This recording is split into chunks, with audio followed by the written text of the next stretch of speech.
A conical pendulum is an object, some sort of a ball or something like that, that's at the end of a string. And instead of a normal pendulum that just swings back and forth like this is something that's swinging in a circle.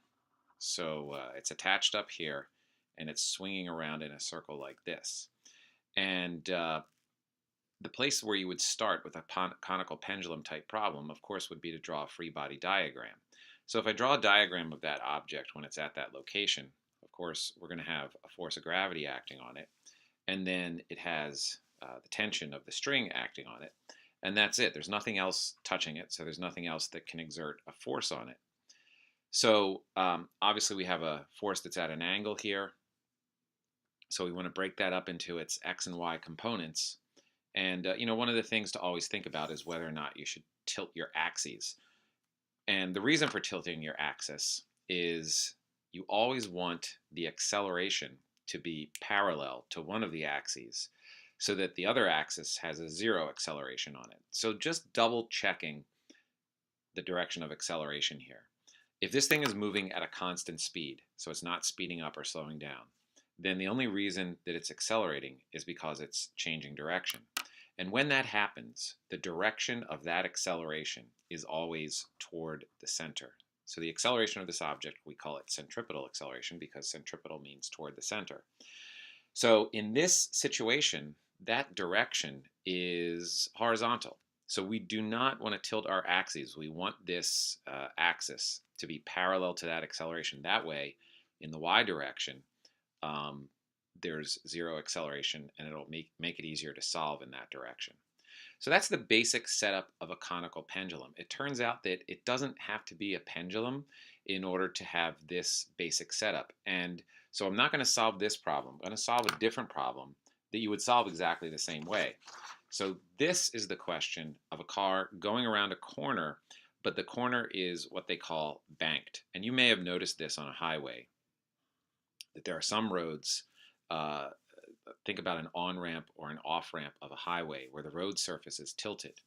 And so here's your car. Draw a basic picture of a car here. On this tilted surface, just to give you a better idea of perspective, let's say that this is the road that's going off into the distance in that direction. And I don't know why the car is in the middle of the road, but we'll do it like that. So let's think about this if the car isn't moving at all. So let's say that this thing is completely covered with ice. So it's very, very slippery, no friction at all. If you just set a car here and let it go and there's no friction, of course it's going to slide down the incline. That kind of shows you that very naturally there's an inward force on an object that's on a banked curve. And that's the reason these curves are banked, is because that inward force helps the thing to move in a circle. In fact, as I was mentioning, if the car isn't moving at all, it'll literally slide toward the center, and you don't want that. If it's moving a little bit faster, it still has a tendency to slide toward the center. If it's moving really fast, it has a tendency to go off in a straight line, which kind of takes it up the ramp. So it turns out that there is one single ideal speed for a given banked turn where the car doesn't have a tendency to slide inward and the car doesn't have a tendency to slide outward. It has no tendency to slide one way or the other. So what that literally means is that on an incredibly icy day where there is no friction at all, there is one single perfect speed you can still drive around this bank turn with and not slip or slide. That's what I'd like to figure out for this situation. So let's say that the angle here is 15 degrees. Let's say that this turn has a radius of curvature of 95 meters. And the question I want to ask is, what is the ideal speed? What is the perfect speed for this car to go around this corner with so it has no need for friction whatsoever, and yet it can still go around the curve safely? So I'm going to start with a free body diagram. This is why I showed you that one on the previous page. It's the same free body diagram, essentially. We have a force of gravity that points downward, and we have a normal force instead of a tension force in the case of the conical pendulum. But if we're looking for the situation where you don't need any friction, then that's it. There are no other forces that we need to draw into this diagram. And here's the real tricky thing about this problem. Normally, when we have a tilted surface, we also tilt our axes. I am not going to draw tilted axes in this situation, and it's really important that you don't draw tilted axes in this situation. Why? Think about the direction of acceleration. This car is moving around the circle. It's not sliding down the incline. This car is not accelerating down the incline. What it is doing is it's moving in a circle that if this road were a complete circle, that circle would be a horizontal circle. And so the center of the circle is not down here. That's not the direction of the center of the circle. That's the direction of the center of the circle. And again, when something is moving in a circle, the acceleration always points toward the center. It's centripetal acceleration. Centripetal means toward the center. And so by not tilting our axis, we have our x-axis parallel to the acceleration, which means we have zero acceleration in this y-axis, and that's going to be really helpful to us. So that's the big thing to remember with a problem like this. Don't tilt your axes. All right, but let's do some work here. This angle turns out to be the same angle as the road surface. And to prove that to you, let me just draw a normal force up on this picture here. And I'll extend it backward as well. And let me draw my x-axis on this picture also. And so the geometry that we see here is that this is a 15-degree angle. So that means this is the complement of 15 degrees. And that means that this, once again, is 15 degrees. And then directly across from that is this angle right here. And these are called vertical angles, and geometry tells us that vertical angles are congruent. That's this 15-degree angle here. So that's our 15-degree angle. I'm going to break this up into its x and y components. So we have a component that points along the y-axis, a component that points along the x-axis. This component is adjacent, so this would be Fn cosine 15. This component over here is opposite the 15, so it would be Fn sine 15. So now we can apply our equations.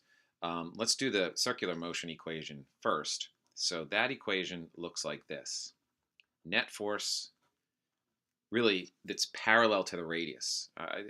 Usually this is written as net Fc, meaning net centripetal force. And that's what it is. The net force points toward the center. But I think a good way to think of it is we're adding up the forces that are parallel to the radius here. This is the direction that's parallel to the radius.